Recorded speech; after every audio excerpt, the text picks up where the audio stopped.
Focal length of a thin lens in air is 10 centimeter. Now medium on one side of the lens is replaced by medium of refractive index 2. The radius of curvature of lens in contact with the medium is 20 centimeter. Find the point on the principal axis where parallel rays incident on lens from air parallel to axis will converge. तो ये कहना चाह रहे हैं कि भाई हम बस फोकल एक कॉन्वेक्स लेंस है जो एयर में रखी, एयर का रिफ्रैक्टिव इंडेक्स 1 होता है, म्यू मैं इसको 1 ले रहा हूँ और इसकी फोकल लेंथ दे रखी है 10. Now medium on one side of the lens is replaced by a medium of refractive index 2. तो ये हिस्से को हमने एयर से हटाकर किसी दूसरे रिफ्रैक्टिव इंडेक्स से रिप्लेस कर दिया, उसका वैल्यू 2 है. The radius of curvature of lens on contact with the medium is 20. तो इस सरफेस का जो रेडियस है वो 20 गिवन है.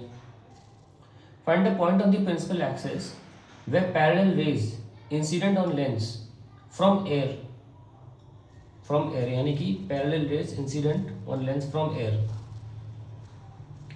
Parallel to axis will converge. देखिए अगर यहाँ भी एयर ही होती, हमें इस सिचुएशन में कन्वर्जिंग पॉइंट बताना है, लेकिन यहाँ भी एयर होती तो हम बचपन में बनाते थे ना, बीच के बाद हम कन्वर्ज कर दिया करते थे, तो ऐसे ही हम कर देते कन्वर्ज.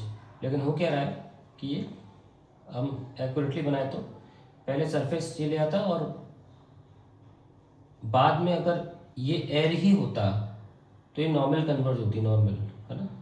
लेकिन एयर नहीं है, कोई और मीडियम है और डेंसर मीडियम है.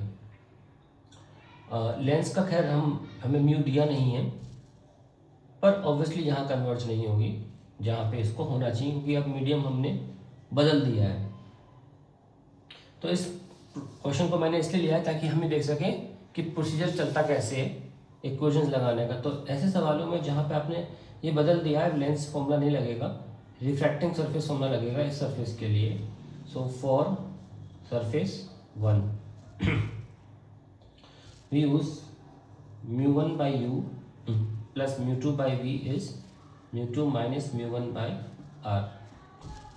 हमारा ऑब्जेक्ट हवा में है तो मैंने mu1 लिया है, 1 by infinity पैरेलल आ रहा है, mu2 इज म्यू, और v जो है वो हमको नहीं पता कि कहाँ जाके कन्वर्ज करेगा, क्योंकि हमको r नहीं पता है, हमें इस तरफ का r गिवन नहीं है, तो हम v नहीं निकाल सकते, तो ऐसे ही छोड़ देते हैं. म्यू भी हमें गिवन नहीं है, ठीक है, तो हम यहाँ पे ऐसे छोड़ देते हैं. तो हम v1 मान लेते हैं इसको. क्या निकल के आता है v1? It is mu r upon mu minus 1.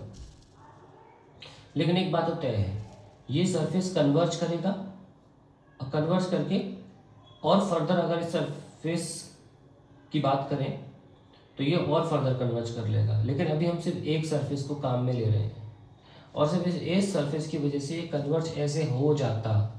मतलब मैं कहना चाह रहा हूँ, अगर यही एक सरफेस होता तो लाइट ऐसे आती और ऐसे कन्वर्ज हो जाती, पर इस सरफेस की वजह से ये नहीं हो पाई कन्वर्ज, है ना. तो ये कन्वर्जिंग रेज जब भी आएंगी और उन्हें नहीं होने दिया जाएगा कन्वर्ज, तो वो पोर्शन वर्चुअल ऑब्जेक्ट का हो जाता है.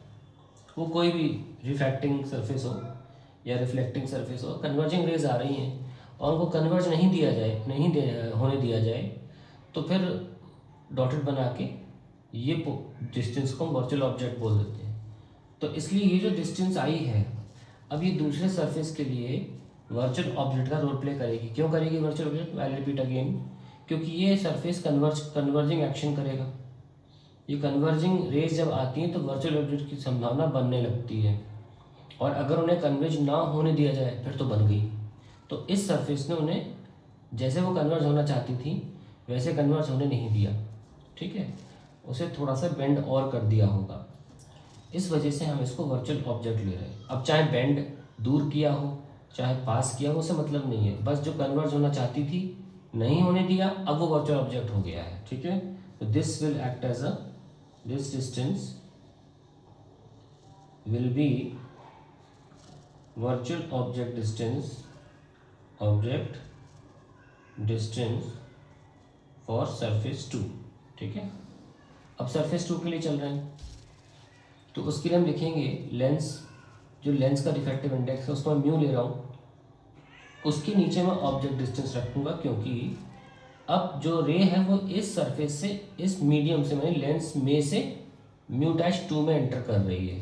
तो μ-2 जो मीडियम है उसके लिए रे तो लेंस में से आ रही है ना, तो यानी कि माना जाएगा कि ऑब्जेक्ट लेंस में है।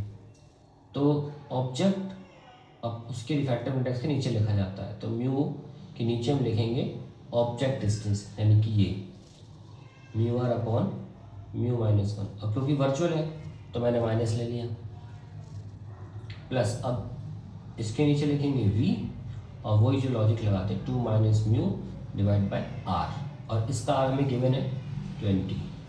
और ध्यान से सुनिएगा, ये रे ऐसे आ रही है, लेंस के अंदर हमने ऑब्जेक्ट को माना है, तो ऑब्जेक्ट जो है फेस कर रहा है कॉनकेव सरफेस को। तो अब कुछ लोग कन्फ्यूजन ये हो रहा होगा, सर वर्चुअल ऑब्जेक्ट तो ये है, ऑब्जेक्ट तो कॉन्वेक्स सरफेस को फेस कर रहा है। वो वर्चुअल ऑब्जेक्ट डिस्टेंस मात्र लिखने के लिए होता है, रे कहाँ से आ रही है, और रे जब आ रही है तो उसके सामने कॉनकेव सरफेस है, तो आर को हमें नेगेटिव लेना पड़ेगा। ठीक है, अब 2/v इज इक्वल्स टू, ये देखो म्यू कैंसिल हो गया और ये यहाँ जाके प्लस बन जाएगा, और μ-1 ऊपर चला जाएगा, तो μ-1 divide by r plus 2 minus mu divide by -20। अब थोड़ा सा इसमें जुगाड़ से सॉल्व करना पड़ेगा हमें। यहाँ पे जुगाड़ क्या है, देखो यहाँ पे मैथमेटिकल जुगाड़ है। इस 2 को लिख सकता हूँ मैं 1 माइनस म्यू अपॉन -20, और एक 1 मैंने छोड़ दिया है तो मैं लिख सकता हूँ प्लस 1 अपॉन -20। अगर आप इसको दोबारा जोड़ोगे तो यही बनेगा, मैंने तोड़ के लिख लिया है। तो 2/v इज इक्वल्स टू μ-1 में बाहर ले लेता हूँ, और μ-1 बाहर लूँगा तो यहाँ तो 1 माइनस म्यू है तो माइनस आ जाएगा, है ना। तो we can write 1/r minus -20 plus -20, ये लिख लिया। अब नोटिस करें तो ये पूरी चीज़ क्या है, ये कन्वेक्स लेंस के लिए फोकल लेंथ का फॉर्मूला है, μ-1 1/r, देखो माइनस माइनस कन्वेक्स लेंथ में प्लस हो जाता है ना, माइनस माइनस 1/20, तो ये फोकल लेंथ का फॉर्मूला है। और फोकल लेंथ हमको गिवन थी ये 10 सेंटीमीटर। यही जुगाड़ है सवाल में, जो सवाल को थोड़ा सा कॉम्प्लेक्स बनाती है कि आपको ये दिख जाए। पर मैंने ये सवाल इसलिए उठाया कि मैं आपको दिखा सकूँ कि सरफेस बाय सरफेस फॉर्मूला लगता कैसे है, वर्चुअल ऑब्जेक्ट में क्या करते हैं। तो इसको 2-3 बार देखिएगा ताकि आपको क्लियर हो जाए मैंने किया गया। तो 2/v इज इक्वल्स टू, ये 1/f लिखा हुआ है और माइनस 1/20। ठीक है, अब नोटिस करें 10 दे रखा है ना, तो 1/10 माइनस 1/20, तो आई विल गेट 1/20 ओनली, और v हो जाएगा 40। तो 40 सेंटीमीटर पे जाके जो भी 2 है वो जाके मीट करेगी रे, और that will be the answer to the question.